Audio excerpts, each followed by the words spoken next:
வந்து Jerome ப்ரூனரோட cognitive development. இவரும் cognitive தான். இவர் ஒரு அமெரிக்கன் சைக்காலஜிஸ்ட். இதுக்கு முன்னாடி பார்த்தவர் எதுல உள்ளவரு? அப்பெல்லாம் கேட்க மாட்டாங்க, எனக்கு தெரிஞ்சுக்கோங்க. ஸ்விஸ்ல உள்ளவர். சூப்பர். இவர் American psychologist and educational theories. Education சம்பந்தமா நிறைய தியரி கிரியேட் பண்றவரே இவர் தான்.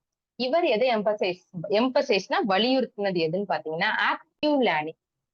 ஆக்டிவ் லேர்னிங், பாசிவ் லேர்னிங் ரெண்டு இருக்கு. ஓகேங்களா? ஆக்டிவ் லேர்னிங்னா என்ன அர்த்தம் அப்படின்னா, நீங்க என்கிட்ட இன்டராக்டிவா கொஸ்டின் கேக்குறீங்க, ஆன்சர் பண்றீங்க. இப்ப கூட சாட்ல நம்ம பண்ணிட்டு இருக்கோம்ல, இது எல்லாமே ஆக்டிவ் லேர்னிங். அப்ப என்ன அர்த்தம்? நீங்க நான் சொல்றது உங்களுக்கு புரிஞ்சாதான் இல்ல டவுட் கேட்க முடியும், இல்ல ஆன்சர் பண்ண முடியும். இது ஆக்டிவ் லேர்னிங். பாசிவ் லேர்னிங்னா ஒண்ணுமே பேசாம அமைதியா பார்த்துட்டே இருப்பாங்க. ஸ்கூல்ல எல்லாம் நடக்கும்ல, நம்ம படிச்ச காலத்துல அதெல்லாம் வந்து பாசிவ் லேர்னிங். ஒரு லெக்சரர் வருவாங்க, லெக்சர் எடுப்பாங்க, அதை எல்லாருமே லிசன் பண்ணிட்டு இருப்பாங்க. சரிங்களா?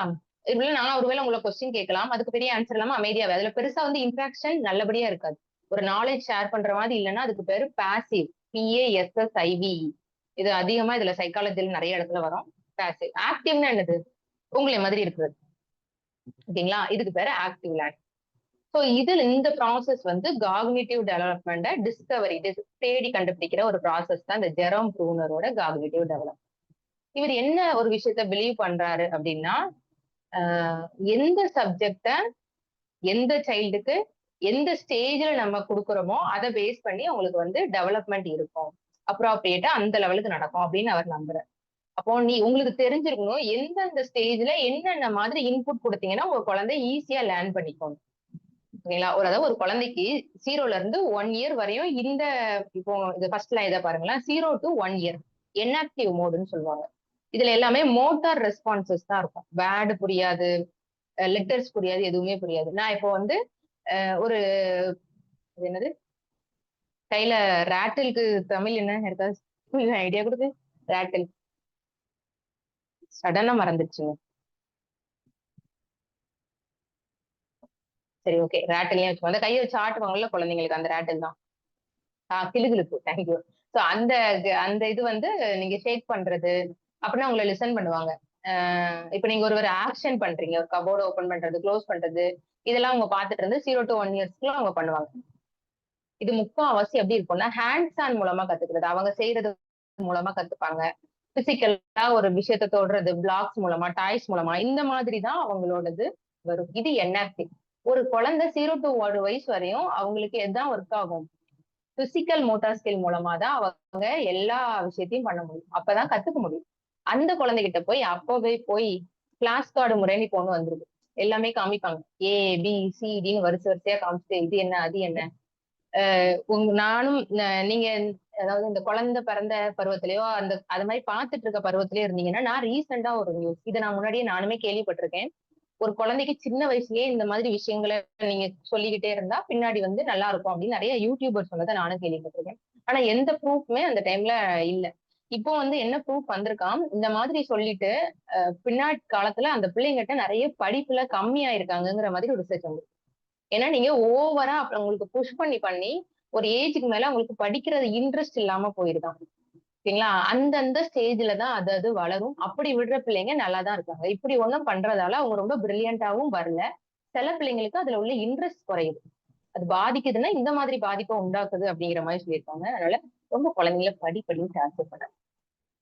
Next iconic mode. அது வந்து 1ல இருந்து 6 இயர்ஸ்க்குள்ள இருக்கும். சோ இதான் இப்ப இமேஜ் அண்ட் விஷுவல் ரெப்ரசன்டேஷன். இமேஜோ வீடியோ இதை பார்த்து அவங்க கத்துப்பாங்க. ஒரு ஷேப்னா நீங்க அந்த சார்ட் மாதிரி வச்சு சொல்லி கொடுத்தாலே உங்களுக்கு புரியும். பிக்சர் டயக்ராம் மூலமா. ஒரு பூனை எப்படி இருக்கும்னா உங்களுக்கு அந்த லுக் ஞாபகம் வரும். பூனைன்னே அவங்க மைண்ட்ல வந்து அந்த பூனையை டிரா பண்ணிடுவாங்க. மைண்டுக்குள்ளேயே பூனை வந்து போயிடும். சோ இதெல்லாம் வந்து இன்ஆக்டிவ் மோட்ல வராது. எப்போ ஒரு ஐகானிக் மோட். ஐகான்னால என்னதான் ஐன்னு ஞாபகம். உங்களால பார்க்க முடியறது. இமேஜ், விஷுவல் பிரசன்டேஷன் எல்லாமே. அதுதான் picture, chart, video, diagram, visual aid. Visual எய்டுனா விஷுவலா நீங்க பாக்குறதுக்கு யூஸ் பண்ற எல்லா எக்யூப்மெண்ட்டுமே விஷுவல் எய்ட்ல தான் வரும். பிக்சரா இருக்கட்டும், சார்ட், அந்த மேல இருக்க ஆப்ஷன் எல்லாமே விஷுவல் எய்ட் தான். இதை தாண்டி நீங்க ப்ரொஜெக்டர் அது எல்லாமே விஷுவல் எய்ட்ல தான். Last one symbolic mode. 7 இயர்ஸ்க்கு அப்புறம் இவங்க எல்லாம் சிம்பிள்ஸா படிக்க ஆரம்பிப்பாங்க. அப்போ லாங்குவேஜ், நம்பர், லாஜிக் அதுக்குள்ள போவாங்க. ஸோ ஒரு லாஜிக் தெரிஞ்சா மேத்ஸ் ப்ராப்ளம் சால்வ் பண்ண ஆரம்பிப்பாங்க. லாங்குவேஜ் தெரியும் போது புக்ஸ் ரீட் பண்ண ஆரம்பிப்பாங்க. அவங்களோட ஐடியாஸ் எனக்கு என்ன நான் பேச தோன்றதை நான் வேர்ட் மூலமா உங்களுக்கு எஸ்டாப்ளிஷ் பண்ணுவேன். இதெல்லாம் வந்து சிம்பாலிக்ல நடக்கும். ஸோ இந்த இடத்துல லாங்குவேஜ் பேஸ்ட் இன்ஸ்ட்ரக்ஷன் நடக்கும், அப்ஸ்ட்ராக்ட் ரீசனிங், ப்ராப்ளம் சால்விங் எல்லாமே நடக்கிறது இந்த சிம்பாலிக் மோட்ல தான். அப்ப ப்ரூனர் சொன்னது என்னன்னா, எந்த சப்ஜெக்ட எந்த ஸ்டேஜ்ல எந்த குழந்தைக்கு நீங்க கொண்டு போறீங்களோ அதை பேஸ் பண்ணி அவங்களுக்கு டெவலப்மெண்ட் இருக்கும்னு சொல்றாரு. சோ மொத்தமா எத்தனை ஸ்டேஜ் சொல்றாரு? ஸ்டேஜ் கண்டிப்பா இன்னொரு நோட்ஸோ கிளாஸ் கார்ட்லயோ இந்த 3 மட்டும் எழுதணும். பக்கத்துல ஒரே ஒரு வார்த்தை தான் எழுதணும். 3 ஸ்டேஜஸ். அதோட இது மட்டும் எழுதுங்க. Mnemonic EIS. ஓகே ஓகேங்களா? Inactive, iconic, symbolic. சிம்பாலிக் இந்த 3ஐயும் போட்டு இயர் என்ன? 0 to 1 ஒரு வயசு வரதான். 1 to 6 7+ பக்கத்துல எழுதி வச்சுக்கணும். அதுக்கப்புறம் ஒரு கோடை போட்டீங்கன்னா அங்க மோட்டார் ஸ்கில். ஐகானிக்கு ஒன்லி விஷுவல் ஏடுன்னு போட்டுருங்க. விஷுவல் மூலமா பாக்குறதெல்லாம். சிம்பாலிக்கு லாங்குவேஜ், நம்பர். ஓகேங்களா? இவ்வளவுதான். இதுக்கு மேல இதுல வேற ஒண்ணையும் படிக்கக்கூடாது. இதுதான். ஏன்னா உங்களுக்கு நான் இதை சொன்னோடனே உங்களுக்கு நான் சொன்னது மைண்ட்ல வந்துடும். அண்டர்ஸ்டாண்டிங் உங்களுக்கு வந்துருச்சு. அதுக்கப்புறம் உங்களுக்கு மெமரி பண்றதுதான் பிரச்சனைனா இதான் பண்ணணும். சோ இதை நம்மளுமே பிக்டோரியல பார்த்தா நமக்கு ரொம்ப ஈஸியா இருக்கும். சோ லேர்னிங் மோட் வந்து 3 தான் இருக்கு. Inactive, iconic, symbolic. இது ஒரு புக்கு கூட விளையாடுறது மூலம் அந்த குழந்தை என்ன பண்ணுதுன்னா டெக்ஸ்டர் எல்லாம் டச் பண்ணி பார்க்கும்.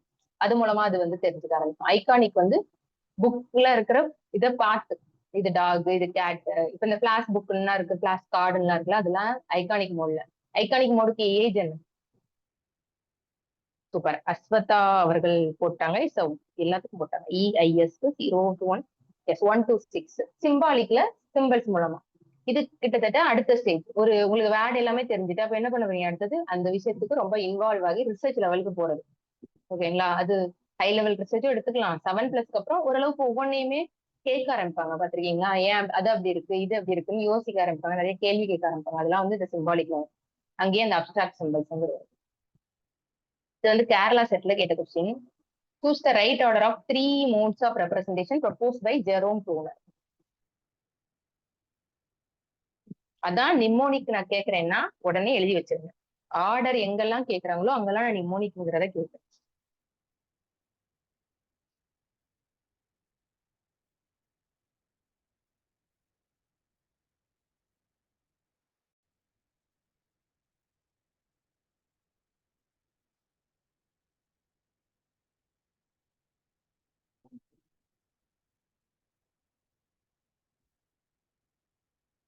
எஸ். ஃபர்ஸ்ட் இன்ஆக்டிவ், அப்புறம் ஐகானிக், அப்புறம் சிம்பாலிக்.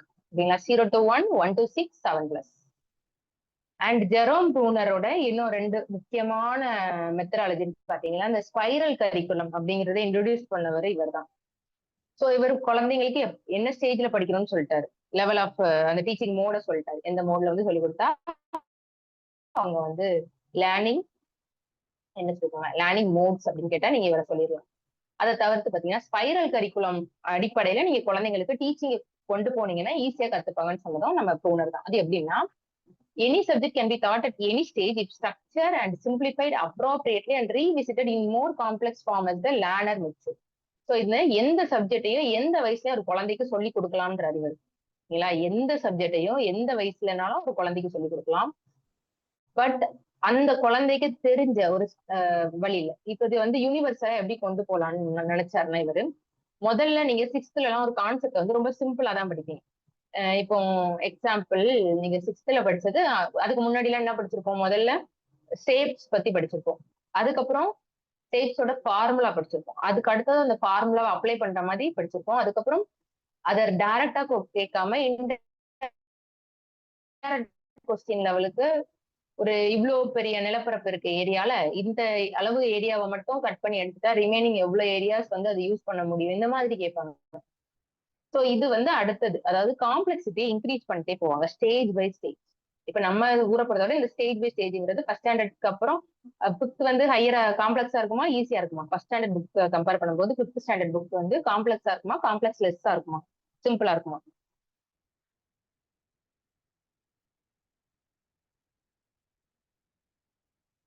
ஃபர்ஸ்ட் ஸ்டாண்டர்ட் புக்கை கம்பேர் பண்ணும்போது 5th standard book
okay okay, sorry sorry.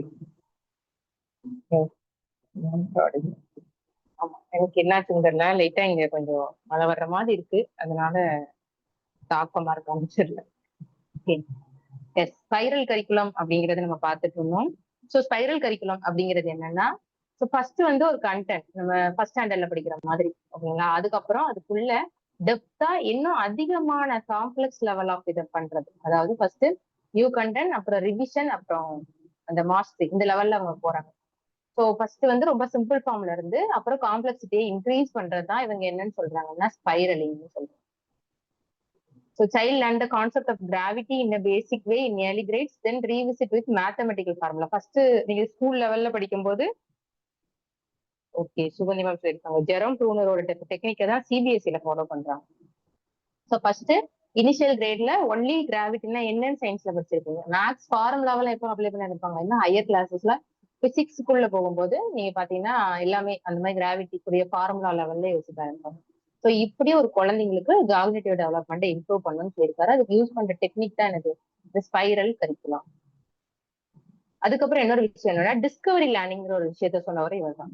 ஓகேங்களா. டிஸ்கவரி லேர்னிங் அப்படிங்கிறது வந்து நான் வந்து உங்களுக்கு டைரக்டா ஒரு விஷயத்த சொல்றதுக்கு பதிலா நீங்களே புதுசு புதுசா கண்டுபிடிக்கிறது.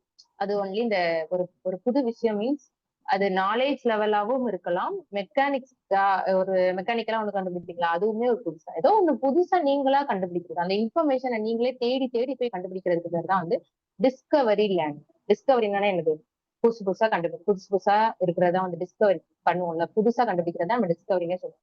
சோ அத டைரக்டா சொன்ன விஷயமா இல்லாம நீங்க புதுசா கண்டுபிடிக்கணும். அதாவது சயின்ஸ் கிளாஸ்ல வந்து நான் வந்து வாட்டர் சைக்கிள் எப்படி இதாகுதுன்னு நான் மொத்தமா சொல்லாம நீங்க எக்ஸ்பெரிமெண்ட் மூலமா எப்படி ஆவி ஆகுது, எவாபரேட் ஆகி அது எப்படி மழையா வருதுன்னு நீங்க எக்ஸ்பெரிமெண்ட் பண்ணி கத்துக்கணும். உங்களுக்கு நான் டைரக்டா சொல்றதுக்கு பதிலா. சோ இதுல என்னென்ன ஃபீச்சர்ஸ் இருக்கு, என்னென்ன ஆப்ரேஷன்ஸ் இருக்குன்னா ஆக்டிவ் லேர்னிங். ஆக்டிவ் லேர்னிங்னா என்னது, லேர்னருக்கு இதுல எக்ஸ்ப்ளோர் பண்ணுவாங்க, நிறைய விஷயம் தெரிஞ்சுக்குவாங்க, கொஸ்டின் கேட்பீங்க, அது எக்ஸ்பெரிமெண்ட் பண்ணுவீங்க, அதுல ஒரு இன்ஃபர்னா ஃபைனலி அதுக்கு ஒரு கன்க்ளூஷன் நீங்க கொண்டு வருவீங்கல்ல, அதுதான் வந்து இன்ஃபரன்ஸ்.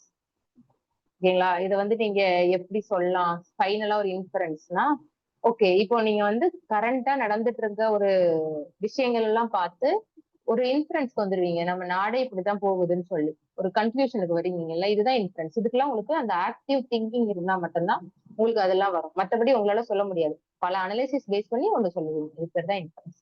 ஸோ ஆக்டிவ் லேர்னிங்குள்ள இந்த 4 டெக்னிக் கண்டிப்பா வரும். அப்புறம் கன்ஸ்ட்ரக்டிவ்ஸம், அதுக்கு என்ன கீவேர்ட் சொல்லியிருந்தேன் ஞாபகம் இருக்கா? S, super. அனிதா மேம் சொல்ற மாதிரி ஸ்டூடெண்ட் சென்டர். ஆக்டிவ்னு வந்துட்டுனாலே அது ஸ்டூடெண்ட் சென்டர், பாசிவ்னு வந்துச்சுன்னா டீச்சர் சென்டர்னு. டீச்சர் தான் பேசுவாங்க, ஸ்டூடெண்ட்ஸ் ஒன்லி கவனிச்சுக்கிட்டு. எல்லாருக்கும் வாய்ஸ் கம்மியா தான் தெரியுதா? ஓகே. கன்ஸ்ட்ரக்டிவிசம் அப்படிங்கிறது வந்து நாலேஜ் பில் பண்றது. ஓகேங்களா. Learner build their own understanding based on experience. அதுல நாலேஜ் அண்டர்ஸ்டாண்டிங் என்ன கீவேர்ட், நம்ம இதுக்கு முன்னாடி படிச்சதுல நாலேஜ்னு படிச்சோம், அண்டர்ஸ்டாண்டிங் ஏதோ ஒண்ணு எக்ஸ்பீரியன்ஸ் மூலமா நீங்க உங்க நாலேஜை இம்ப்ரூவ் பண்ணிட்டே இருக்கு, அது மூலமா உங்களோட அடுத்தடுத்த லெவலுக்கு நீங்க போய்கிட்டே இருக்கிறதுக்கு தான் அந்த கன்ஸ்ட்ரக்டிவ். ஸ்டாப் ஹோல்டிங் ரொம்ப இம்பார்ட்டன்ட், நிறைய இடத்துல இந்த கொஸ்டின் சொல்லலாம். ஸ்டாப் ஹோல்டிங் அப்படிங்கிறது என்னன்னா, இப்ப இந்த டிஸ்கவரி லேர்னிங்கே எடுத்துக்கோங்களேன், அதுல ஸ்டாப் ஹோல்டிங் பண்ணுங்க. என்னன்னா டீச்சர் வந்து டைரக்டா சொல்ல மாட்டாங்கன்னு சொல்லிட்டேன், அப்ப என்ன பண்ணுவாங்கன்னா டெம்பரரியா சில சப்போர்ட் பண்ணுவாங்க. நான் ஒண்ணும் இல்ல உங்களுக்கு ஒரு சொல்றேன், சயின்ஸ் கிளாஸ்ல நான் இது எப்படி எவாபரேட் ஆகும்னு சொல்றதுக்கு பதிலா நாளைக்கு வந்து நீங்க என்ன பண்ணுங்க, ஒரு மழை வர்றதுக்கு என்னென்னலாம் நடக்குமோ அதை வந்து ஒரு டிராயிங்கா போட்டுவாங்க, இல்லைன்னா ஒரு மாடலா ரெடி பண்ணி கொண்டு வாங்கன்னு சொல்றேன்னா இது என்னோட சப்போர்ட், ஒரு டெம்பரரி சப்போர்ட். அதை நீங்க கொண்டு வந்துட்டு அதை நீங்க உங்களே எக்ஸ்பிளைன் பண்ண சொல்றேன். அப்போ உங்களுக்கு அதுல ஏதாவது வந்து ஒரு டவுட் இருக்கும், நீங்க அந்த இடத்துல சொல்ல முடியாம நிற்கும் போது நான் உங்களுக்கு ஒரு டெம்பரரி சப்போர்ட் பண்ணுவேன். உங்களுக்கு நான் லைன் பை லைன் எதுவுமே சொல்லி தந்திருக்க மாட்டேன், இது எப்படி வருது எல்லாமே நீங்களா டிஸ்கவர் பண்ணி பண்ணி கத்துக்கிட்டு வந்திருப்பீங்க. வந்துகிட்டு எஸ் வந்துட்டு இங்க வந்து நீங்க வந்து ஃபைண்ட் அவுட் பண்ணி இந்த டெக்னிக் வந்து நம்ம பின்னாடி வந்து பார்ப்போம். இந்த அனிதா மேம் நம்ம சொல்லிட்டாங்கல்ல, இசட்பிடின்னு சொல்லுவாங்க. பின்னாடி நம்ம ஒரு டெக்னிக் நிறைய இன்னும் நிறைய தியரி இருக்கு, நிறைய ஆத்தர் இருக்காங்க, அதுல இந்த ஸ்டாப் ஹோல்டிங் வரும். ஸ்டாப் ஹோல்டிங்ல கீவேர்ட் என்னது, டெம்பரரி சப்போர்ட். இப்போ உங்களுக்கு ஹிண்ட் சொல்லிடுறேன். ஜெரோம் ப்ரூனர்ல நீங்க எழுத வேண்டியது அந்த 3 மோட் எழுதிருப்பீங்க, அதுக்கப்புறம் என்ன எழுதிருப்பீங்க, நெக்ஸ்ட் என்ன எழுதிருப்பீங்க, ஜெரோம் ப்ரூனர் நீங்க எழுத வேண்டியது ஸ்பைரல், சூப்பர். ஸ்பைரல் கரிக்குலம் அப்படிங்கிறது எழுதணும். அப்புறம் டிஸ்கவர் லேர்னிங்ல இந்த 3 விஷயமா எழுதிருக்கணும். ஆக்டிவ் லேர்னிங்னா உங்களுக்கே தெரியும். ஆக்டிவ்னா எக்ஸ்ப்ளோர் பண்றது, கொஸ்டின் கேட்கறது, எக்ஸ்பெரிமெண்ட் பண்றது, இந்த மாதிரி எல்லா விஷயங்களும் வரும். Constructivism, scaffolding. அதுல கன்ஸ்ட்ரக்டிவிசம்னா learner build their own understanding based on their experience. Knowledge build பண்றது பேஸ்ட் ஆன் தர் அவங்களோட எக்ஸ்பீரியன்ஸ் பேஸ் பண்ணி நாலேஜ் அண்டர்ஸ்டாண்டிங்கோ பில்ட் பண்ணிட்டே இருந்தா. அதுல அண்டர்ஸ்டாண்டிங்கும் போட்டுக்கோங்க, கமா போட்டு சாரி பார் போட்டு நாலேஜும் போட்டுக்கோங்க. 2 வார்த்தையும் மாத்தி மாத்தி யூஸ் பண்றாங்க. கொஸ்டின்ஸ் பார்த்ததுல சொல்றேன். ஸ்டாஃப் ஹோல்டிங்ல டெம்பரரி சப்போர்ட். ஓகேங்களா? உங்களுக்கு ஓரளவுக்கு நீங்க எல்லாமே கத்துக்கிட்டீங்கன்னா, உங்கள அப்படியே விட்டுருவாங்க. கொஞ்சம் கொஞ்சமா சப்போர்ட்ட குறைச்சிட்டே வர்றது. நீங்க பைக் ஓட்ட கத்துக்கிறீங்கல்ல, உங்களுக்கு ஃபர்ஸ்ட்லலாம் பைக்கோ, காரோ ஏதோ ஓட்ட கத்துக்கிட்டாலும் பின்னாடி ஒருத்தவங்க இருப்பாங்க. இல்ல பக்கத்துல காருன்னு வச்சுக்கோங்க. ஃபர்ஸ்ட் வந்து அவங்க கையில எல்லாமே இருக்கும். உங்களுக்கு வந்து ஹெல்ப் பண்ணிட்டே வருவாங்க. ஒரு லெவலுக்கு மேல நீங்களா ஓனா உங்க கார ஓட்ட ஆரம்பிக்கும்போது யாரோட சப்போர்ட் தேவைப்படாது. இதுதான் வந்து ஸ்டாஃப் ஹோல்டிங் டெக்னிக். கொஞ்சம் கொஞ்சமா உங்ககிட்ட இருந்து உங்கள தனித்துவமா பண்றதுக்காக தான் இந்த ஸ்டாஃப் ஹோல்டிங் டெக்னிக் கொண்டு வந்தாங்க. முதல்ல ஒரு பயம். இத பண்ணலாமான்னு ஒரு பயம் இருக்கும். அப்போ நான் உங்களுக்கு டெம்பரரியா ஒரு சப்போர்ட்டா இருப்பேன். அப்ப நீங்க மைண்ட்ல வச்சுக்கணும், இவங்க லைஃப் லாங் வரமாட்டாங்க. டெம்பரரியா தான் வருவாங்க. நம்ம கத்துக்க வேண்டியத கத்துக்கிட்டு அடுத்த லெவல் போணும். அப்படிங்கிற நினைப்புல தான் நம்ம என்ன பண்ணுவோம், கொஞ்சம் கொஞ்சமா அவங்க உங்க கைய விட்டு விட்டு உங்கள தனியாவே நடக்க வச்சுருவோம். இதுக்கு பேர் தான் ஸ்டாஃப் ஹோல்டிங் டெக்னிக். இவ்வளவு மட்டும் தான் உங்களோட நோட்ஸ்ல இருக்கணும். ஓகேங்களா? தயவு செஞ்சு ஃபுல்லா உட்கார்ந்து எழுதிட்டு இருக்காதீங்க. சோ இதுதான் ஷார்ட்டா சொல்லிட்டேன். ப்ரூனரோட டெக்னிக்ல இந்த 4 விஷயங்கள் ஞாபகம் வச்சு. ஒண்ணு மோட் ஆஃப் ரெப்ரசன்டேஷன். அதுக்கு என்ன நிமோனிக்? மோட் ஆஃப் ரெப்ரசன்டேஷனுக்கு என்ன நிமோனிக்? EIS. ஓகேங்களா? அந்த ஏஜ் ஞாபகம் வச்சுக்கோங்க. நெக்ஸ்ட் வந்து ஸ்பைரல் கரிக்குலம், அப்புறம் டிஸ்கவர் லேர்னிங், அப்புறம் முக்கியமா இந்த ஸ்டாஃப் ஹோல்டிங் இதுல வரும். வேற என்ன வரும்? Active learning, constructivism. இது எல்லாமே இதுல வரும். ஓகேங்களா?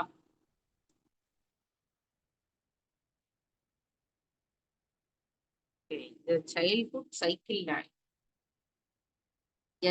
ஸ்ரீலக்ஷ்மி. அவ்வளவுதான். நான் இப்ப உங்களுக்கு சப்போர்ட் பண்ணுவேன். ஏன்னா எக்ஸாம் ஹால்ல நீங்க தானே தனியா உட்கார்ந்து எழுதுவீங்க. நான் உங்களுக்கு எப்போ உங்ககிட்ட இருந்து ஃபுல் சப்போர்ட்ட விடுவேன் அப்படின்னு உங்களுக்கு தெரியாது.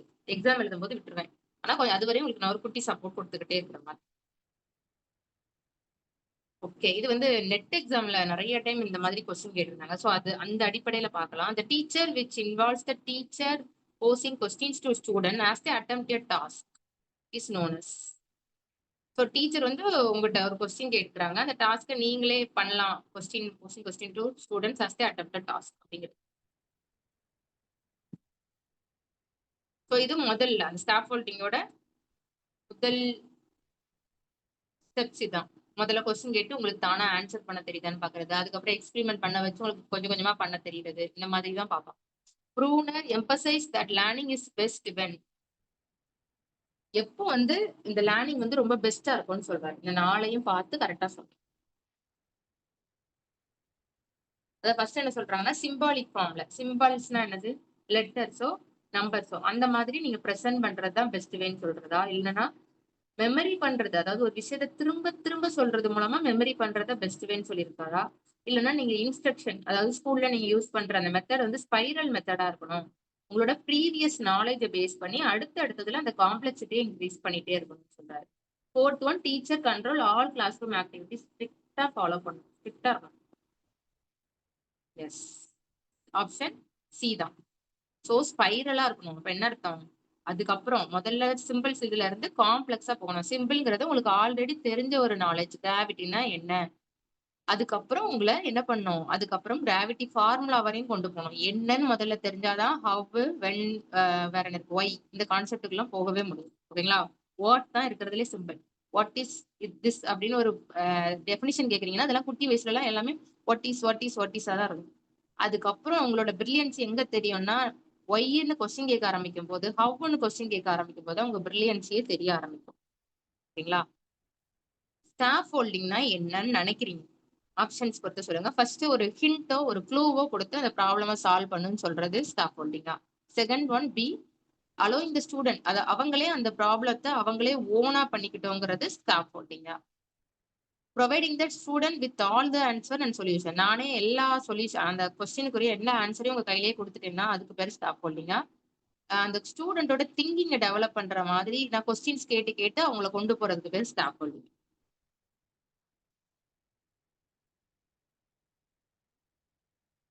S. New content, learn, revising, mastery. Spiral. Yes correct ma'am. Figure பார்த்தீங்கனாலே தெரியும்.